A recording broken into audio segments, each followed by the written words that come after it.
ভালো বানাইতে, একটা মেয়ে আর একটা ছেলেরে নেশার জগতে ঠেল্লা দিতে, মানে ওর জিন্দগি তামাম।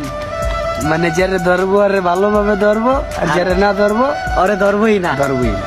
মানে যারে কাকড়া দিব ওর তো কাকড়া দিব, আর যারে না দিব ওরে কামড় দিয়া দিয়া ছাড়বো। মানে ওই ব্যক্তিটা তিলে তিলে মরবো ভাই।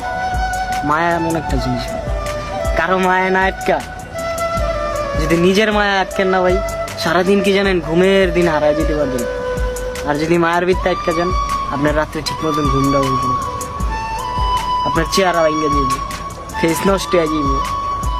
আপনি নেশা করেন না, তাও আপনারা কইব কি জানেন, ওই জানি কি জানি খায় আর চাপা মামা ভাঙ্গে যেতেছে, বড় ধরনের নেশা করে।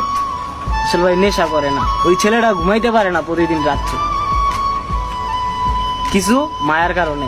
কারণ ওই যে মায়ের ভিত্তে আটকা গেছে, সারা রাত কান্দে ছেলেটা। কি কারণে কান্দে?